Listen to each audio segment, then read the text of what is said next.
In this month's episode of Adventure News, we've got the BMW R1300Gs, Royal Enfield's 450 Himalayan, the Lucky Explorer 9.5 and 5.5 from MV Agusta, Honda's Transalp 750, and I want to talk about the CT125 and is it going to be making it into Australia.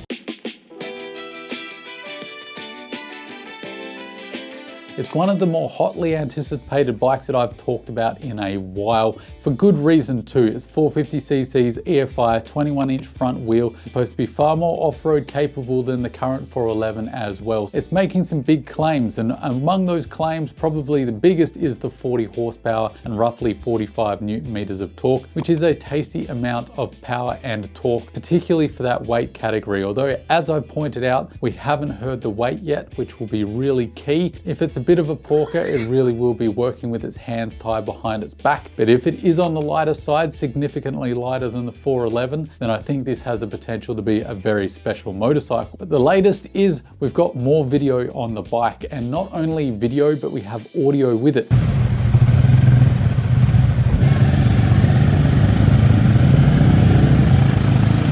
What we can definitely hear is that this is a modern, higher revving motorcycle. You can hear that. It sounds a lot like your modern day single cylinder EFI bike that you buy off the showroom floor. So I think that is very encouraging news that perhaps Royal Enfield might be able to meet the claims of that 40 horsepower and 45 Newton meters of torque. We actually get a better glimpse of what this bike might look like, and it definitely looks like Royal Enfield have gone for a more modern look here rather than the traditional line they went with the 411. And it's got me thinking, will they actually discontinue the Royal Enfield 411? I'm not quite sure with the styling differences, because the 450 is its own beast. It's modern. They could arguably sell both on the showroom floor at the same time and keep two parties happy. You've got the guys who like to take it slow and steady, and then you got the guys that want a little more performance, a little more pep, and to ride a little harder off roads. Maybe they will keep the 411 around. I'm not 100% certain on that. They could axe it and just focus sales on the 450 to give it its best shot on the showroom floor, but I think there's a case to be made that both could coexist happily.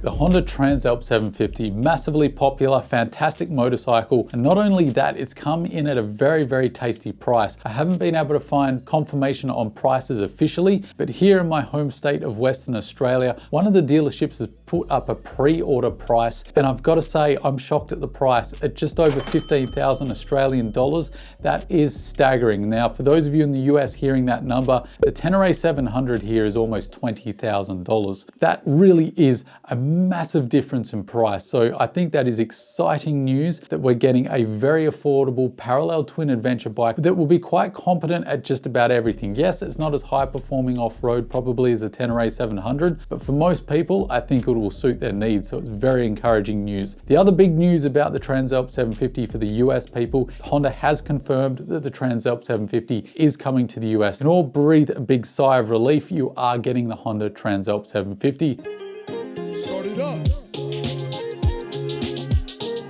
We've got the granddaddy of adventure bikes. The big BMW R1300Gs has been unofficially confirmed. We've got submission documents that were dug up by some motorcycle journalists, which confirms that BMW are planning to release the R1300Gs. And the big news is we've got front and rear radar on the bike, so you'll have radar assisted cruise control and all the fantastic things that come with that technology. And the big thing about the homologation is specifications. We've got some raw data that we can now look at. So the big numbers we want to know: 143.5 horsepower, coming in at 7,750 RPM. Torque is 110 foot-pound, coming in at just over 6,500 RPM. So for those of you that are really spec heavy on the 1250GS, it is about 10 horsepower and 5 Newton meters of torque. So that is a nice little bump up in performance. We've also confirmed that it is a 1917 wheel setup through the homologation data as well. And the interesting thing here is they've chosen to list the laden weight of the 1300GS, which is 335 75 kilos. Laden weight is different to curb weight or dry weight. So laden weight includes accessories that are undisclosed on the bike, as well as a 75 kilo rider. That explains why it's such a heavy number. We can also try and figure out how much it's going to weigh, because the 1250GS was also listed in this way as well. It was 333 kilos. So that basically suggests that the 1300 will be roughly 2 kilos heavier. The other option here is that the 1300 just had more accessories on it when it was measured for its laden weight. But given the consistency of BMW, I would hazard to guess that we probably are going to see a slight increase in the weight, given the extra technology this is going to have, like the new radar system.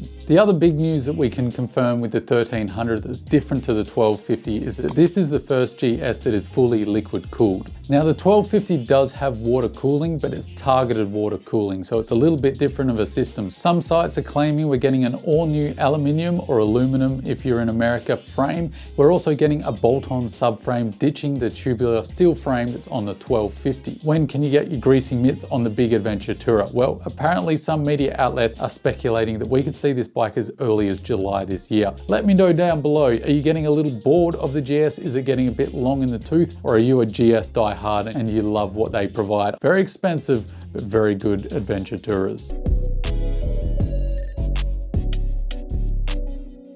Last month we talked about MV Agusta and how KTM have just bought a large stake, 25.1% in the company, which is a massive boost to MV Agusta and really strengthens their finances, because it's been rocky roads the last 10 years for MV Agusta if you haven't been paying attention. One of the more shocking things to come out of that partnership that I talked about last month is the CEO does not like the adventure bikes that MV Agusta have. There was speculation that the 9.5 and the 5.5 were going to be axed. It looks like MV Agusta are going to be moving ahead with the 9.5 Lucky Explorer, but the 5.5, it's a little bit murky. Stefan Pierre and KTM have a big relationship with CF Moto in China, and now they have the partial ownership with MV Agusta, who are producing the 5.5 with QJ Motors. This leads more credence to the 5.5 being axed, because KTM, if there was to be a small adventure bike made in China, they're probably really going to want to make it with CF Moto and not QJ Motors. So the potential for the 5.5 not to make it to the showroom floors has increased, but I think the 9.5 is probably safe. The big confirmation though will be at the international motorcycle shows, where MV Agusta is set to release most of these bikes. So at the end of the year, we will know which one of these bikes will survive and which one will not make it.